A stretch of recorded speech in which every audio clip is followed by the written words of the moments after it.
Next up, we're going to talk about a University of Ottawa COVID-19 study. It's very unique. They're using 1,000 volunteers from a variety of different backgrounds. If you'd like to, of course, be a part of this study, we'll share that information, and I catch up with the lead of that study. What do we presently know about COVID-19 when it comes to immunity? So for the short-term immunity, we know that most individuals that are exposed to the virus will develop an immune response. They will develop both a humoral response, that means making antibodies, and a T-cell response. These are the cells that will identify the infected cells and get rid of them. So in general, we know that most people that are infected will develop some robust immune responses. What we don't know is how long these immune responses will protect those that have been infected and exposed. What is the study you're working on at the moment? So this study is called Stop the Spread Ottawa. So in this study, we're recruiting 500 individuals that are at risk of getting COVID-19. So these are individuals that work with the public. We're thinking of taxi drivers, individuals working in retail, frontline medical workers. And what we want to do is to follow these 500 individuals over a period of 10 months. We're going to sample their saliva once a month and a little bit of their blood. This will be taken at home by the participants and mailed into our laboratory. This way we're going to try to detect if the virus is there, and also to try to detect if these individuals have been exposed to the virus. When you're exposed, you make antibodies. We'll also be recruiting 500 individuals that were already infected with COVID-19, so individuals that have had a positive RNA test. And what we want to do is to follow their immune response over time to see how long it lasts. So we'll be sampling these individuals once a month, again through saliva to make sure that there's no viral RNA, and also monitoring their antibody response over this period and see how well that antibody response will sustain itself over time. In that first group, how do you go about finding your participants?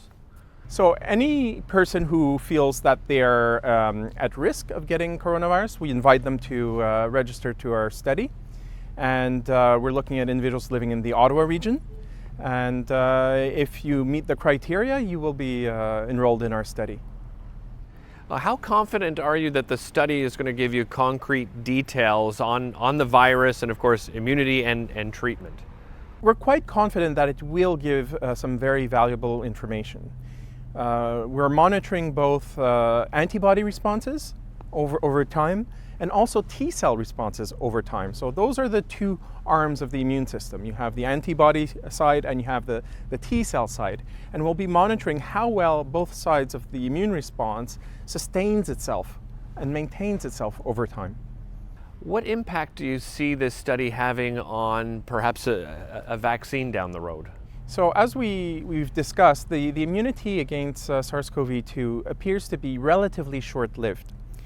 What will be essential once the vaccines come out is the schedule for the booster shots.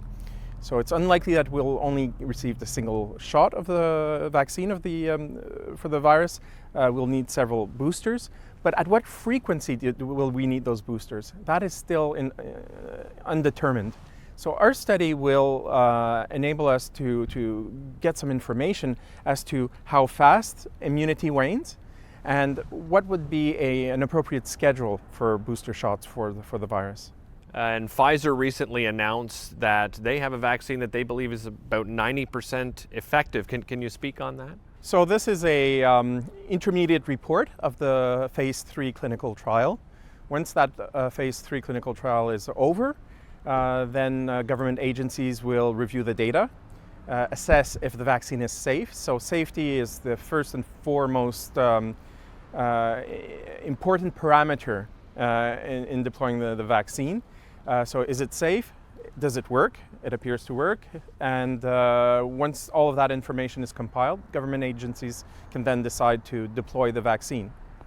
So what we're talking about in Canada is we have to acquire the vaccines and develop a strategy to deploy them, presumably around next spring or early summer. And how do people find out more information and participate in the study?